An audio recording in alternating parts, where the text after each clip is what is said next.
Yep. In that order. Happy New Day.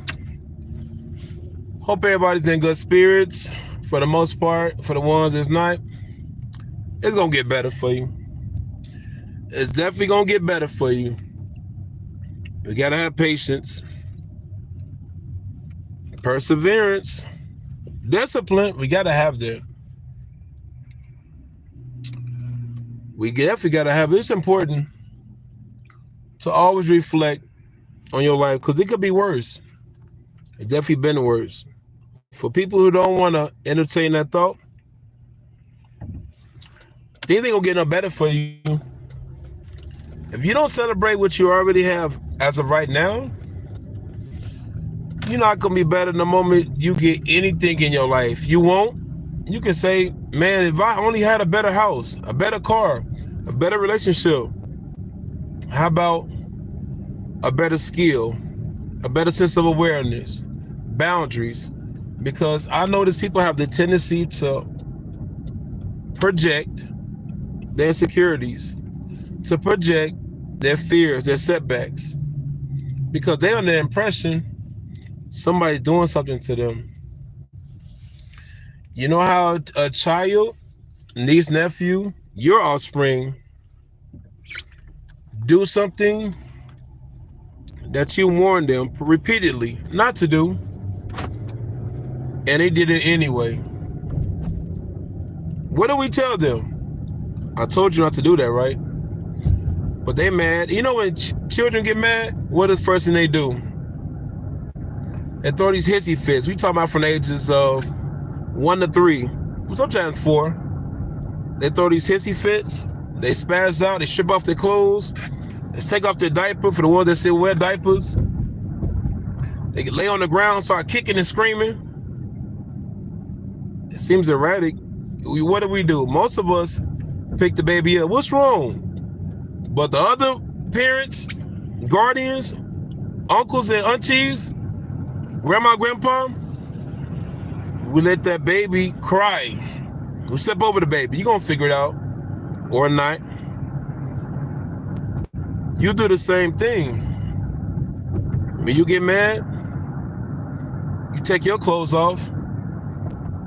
You start kicking things, throwing things all around, laying on the floor, flailing, metaphorically. You know how you do that? Pushing people away, over-talking everybody, threatening everybody, creating these scenarios with no substantial evidence. You do this. You done this. And then you run like our kids do.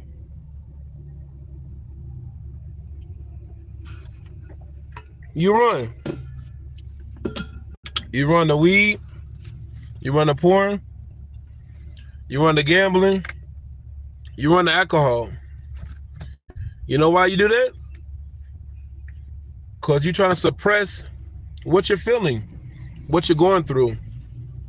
For men, they have it so hard because society taught men, and women, but mostly men, be quiet, suck it up.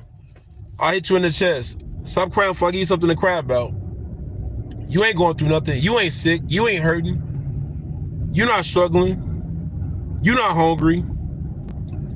And then we become adults and interact and do the same thing. We act like we're not hungry. We act like we're not hurting. We act like we're not struggling. We act like nothing don't bother us. But those are all lies. Because if it don't bother you, why you don't get no sleep?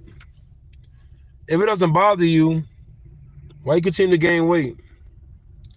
If it doesn't bother you, why do you put up these cryptic posts about attention seeking? It's attention seeking. Random posts pop up on social media. You want to say some things so somebody can read between your lines. So somebody can hit you with a message with, what's wrong? Everything okay? I'll DM you. I'll message you. Check your inbox. You guys have a tendency to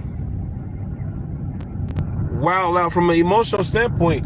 And that emotional distress that you're in, it comes from nobody really coached you or networked with you when it came to how do you process your feelings? How do you articulate your thoughts? How to effectively express yourself and be accurate, clear, concise. Nobody taught you that. And this is why when you talk, you have to yell. And this is why when you communicate, quote unquote, you throw out derogatories, you threaten, you demean the person. And when a person tell you that you're hurting their feelings, they don't like how you're talking, then you enhance that stuff. Because you don't know how to talk. You're just right? Because when you was a child, physically you're 30, 40, 50 years old. But emotionally, you still misled. Emotionally, you still that same child that felt neglected, didn't feel heard, didn't feel appreciated. And it disrupts our flow as a person. It's kind of hard for us to get to a better space because we don't know what to do. So we run off. We be real quiet. We do passive aggressive things. And we were expecting our partner, our friend, our family member to figure out what's wrong. And they don't figure out fast enough, you get it in the third degree. You don't love me. You don't care about me. You a narcissist. They're narcissists because they want to help you lose weight. They're narcissists because they're trying to teach you etiquette in the world. They're narcissists because they're trying to teach you how to deal with your anger management. They're narcissists because they're trying to help you with your budgeting, build your credit up, help you make better decisions. They teaching you how to respect yourself. But because you're not in that space right now, you deflect, demean, discount, create a scenario to keep them away from you. We do the same thing with God. Think about people love to say, oh, God neglected me, God did me wrong, he just don't care about me. He don't. Pure ignorance. God don't care about you. God gave you a recipe, aka Bible, that's your first counselor, and instructions, but we don't like to read instructions. When we building any type of furniture, any type of electronics, anything in our house or in general, we look at the box and freestyle it.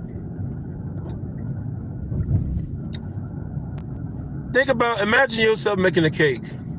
You got the cake mix, the butter, the milk, eggs, so on and so forth, the baking powder. Now everything's divided. If you eat it by itself, it don't got the right taste to it. It hit different. But it all together creates that cake. Message, the good, the bad, and the ugly, creating that character, creating that anointing within yourself, developing who you are supposed to be. That purpose is coming from all those situations. You might not think it don't make sense. It don't supposed to make sense. That's where trust come in. Faith is believing everything that God promised you. Everything within the Bible. You know what we had trouble with? Trusting. What do? We grab sage. We grab these crystals. We grab rocks. We want some different type of understanding. We try God like he's a grocery store. Like we treat God's instruction like it's a suggestion in your world. That's how you do. You're real optional. You ain't really onto that stuff now. When it comes to the pastor, bishop, whatever religion base you are, to give you the desires of your heart, that doesn't make any sense. If you let a child eat sweets all day, guess what the child gonna get? Because you letting them have freedom of choice and just giving them as much as they want, they're gonna get clogged arteries, cavities, and they're gonna get sick. You know what your response gonna be? Why just giving them what they want? But all the time giving the person what they want is not healthy. Same way with you. You're going off for the desires of your heart. Instead of praying, you're going off for the desires of your heart. Instead of looking for wise counsel, you're going off for the desires of your heart instead of understanding, does this align with God's will? But y'all want to discredit God so much. Either you're worshiping God or you're worshiping the enemy. When I say you worshiping the enemy, when you do things your own way, when you get in the driver's seat instead of God. See, some of you guys have a misconception when it comes to dealing with God. You guys are under the impression that you got God in the car, but he in the back seat. You feel like because you got him in the vehicle, you good to go. But God wants the will, not the W-H-E-E-L. He wants your will, W-I-A-L-L, W-I-L-L. He wants your will. So thy will be done. If you focusing on how to please him, just think about how you are with your child. When your child do a lot of things for you, for the most part, you give back more, right? They clean up their room, do their dishes, clean up the tub, do their homework. You bless them with something extravagant, right? Message, think about that. You honor God, you glorify God, you gain more disciples. You won't have to see Christ in you, Christ in your walk, in your talk, in your demeanor, your delivery, in public and private, in the comment section, because all that stuff counts. If a person don't know what any type of spiritual figure you are, they should be able to look at you and be like, something different about him, something different about her. See, we all dignified when we in church, temple, synagogues, weddings, graduations. But at Chick-fil-A, at Wendy's, at Boston Market,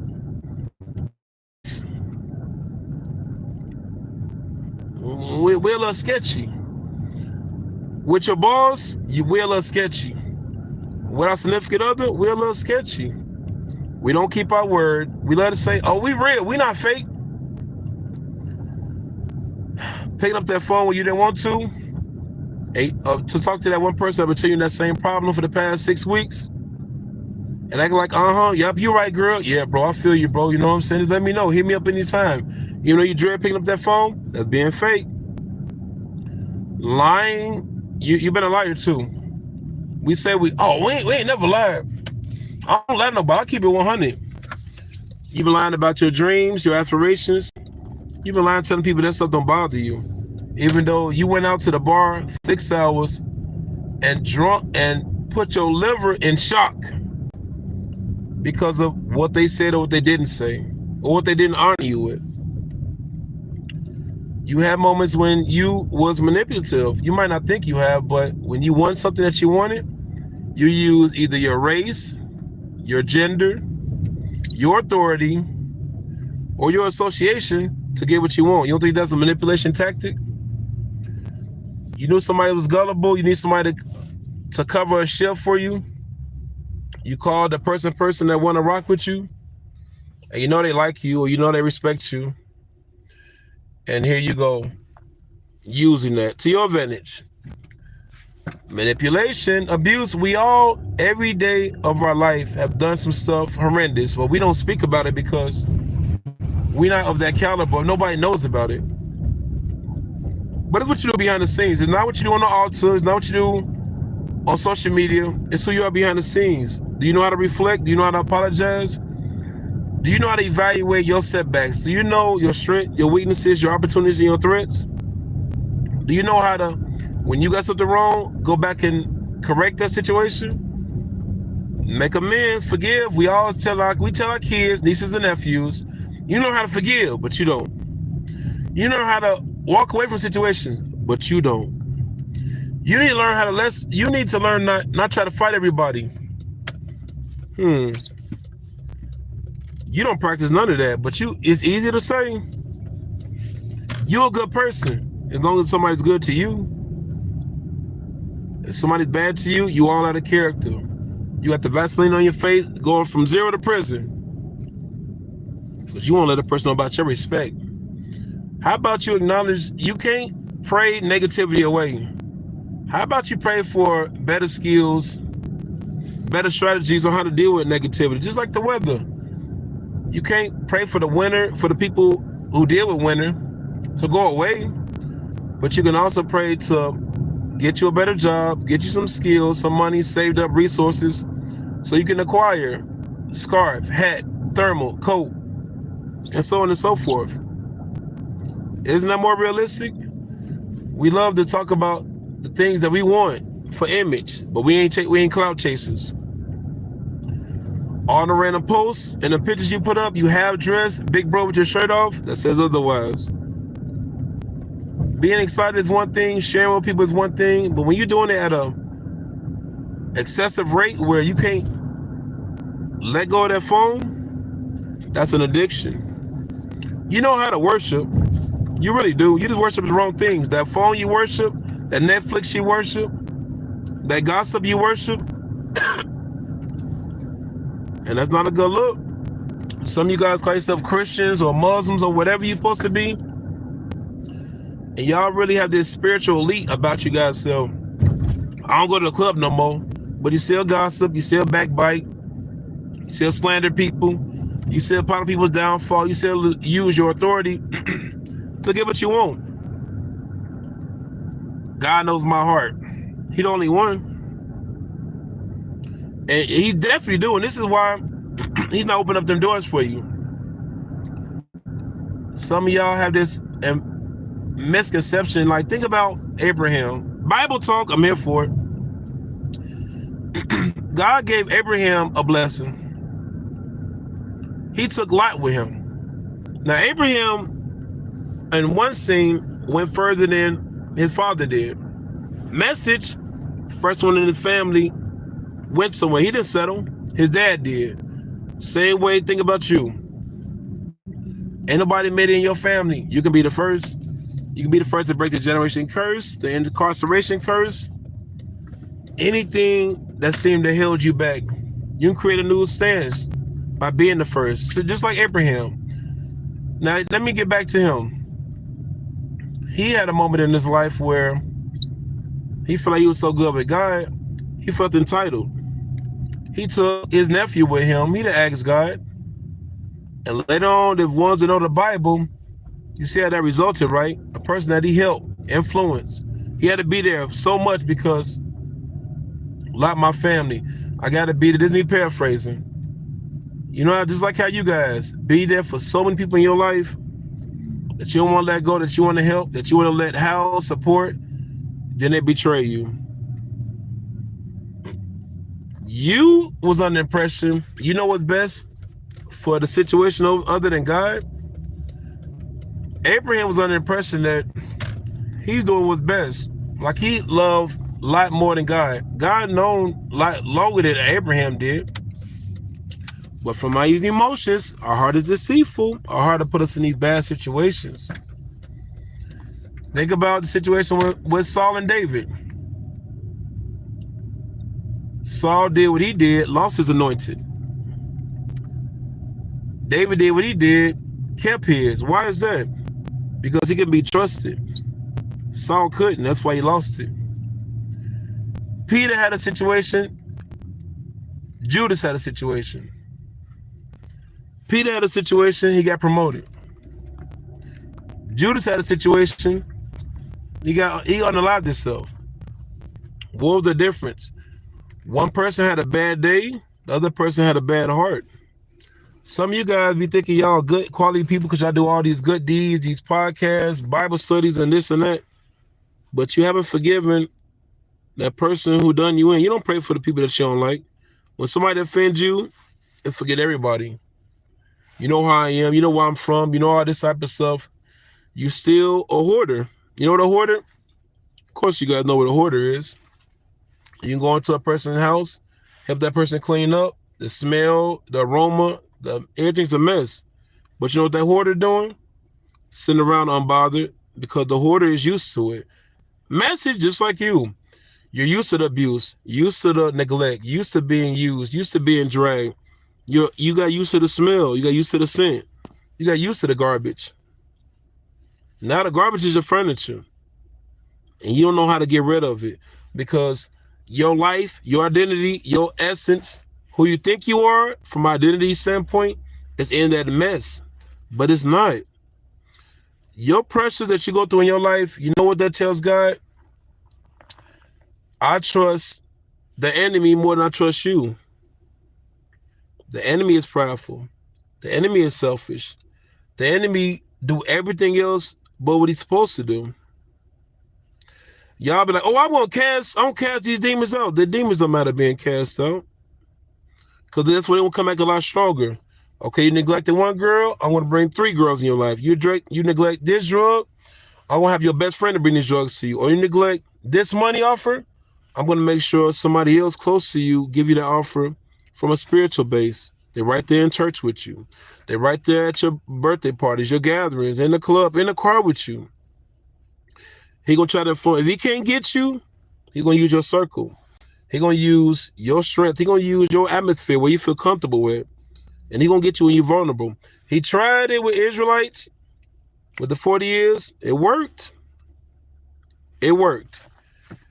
He tried it with Jesus. Think about it. Oh, no. He tried it with Jesus same day. I mean, the same type of way. He was fasting with the 40 days.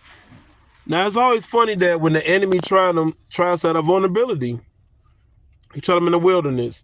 And everything that Jesus said that he quoted came from Deuteronomy.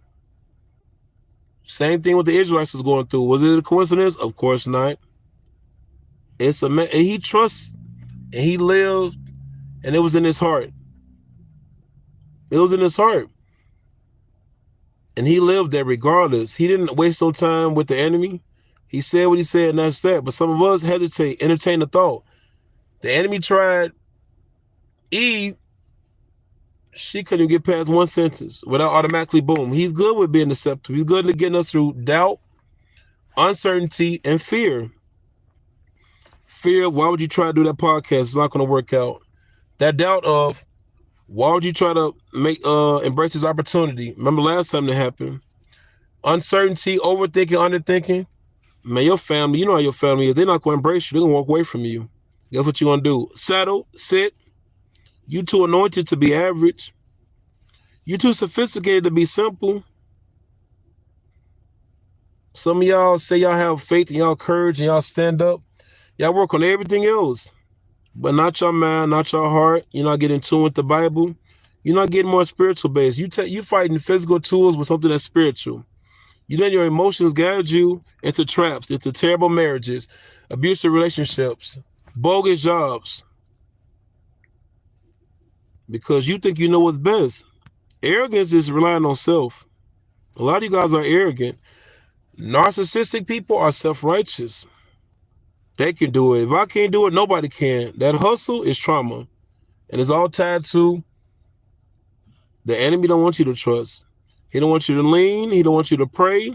He don't want you to push forward. He wants you to cry. He wants you to break down. He wants you to find what's best for you. He wants you to go against God. He don't want your podcast. He don't want your platform. He don't want your car. He don't want your relationship. He wants your faith. The moment you take your faith away from God, he got you. The moment you go away from his instructions, he got you. The moment you challenge God in a negative way, instead of acquiring wisdom and understanding and clarity, he got you.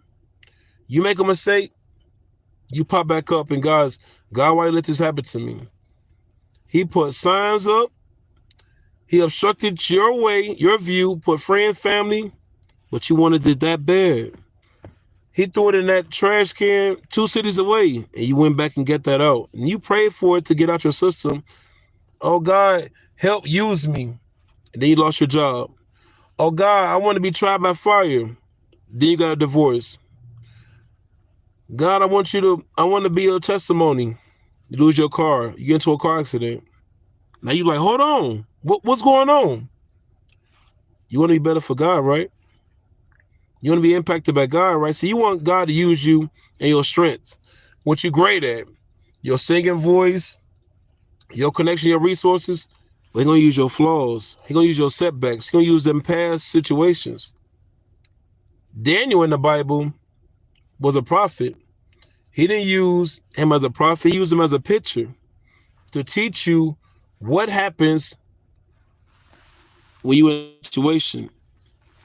Daniel's lions there, right? He threw him in there.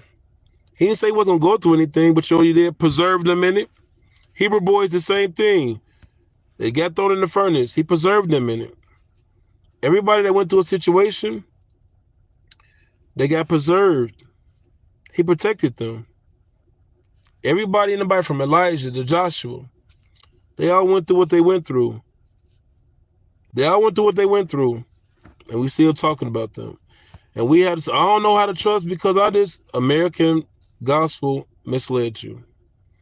They had you under behavior modifications. If you do this, you'll be straight. As long as the Christian people don't see this, you good. But they didn't give you nothing to back up biblical standpoints. They gave you their preference. They gave you things that suit your passion. They got you going. They got you excited.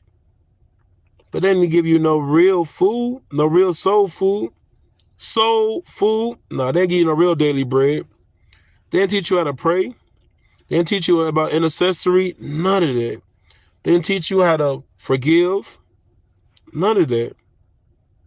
But they sold you what they needed to tell you to get your offering, to get your involvement for that self-gain.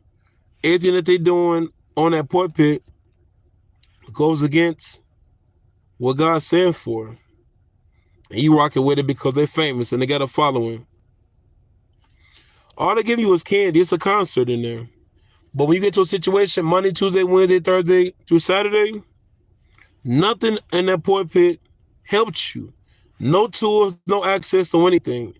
You charge your phone up every day, but you only pray to God when it's a big deal? That don't make sense. You eat every day, right? You breathe every day, right?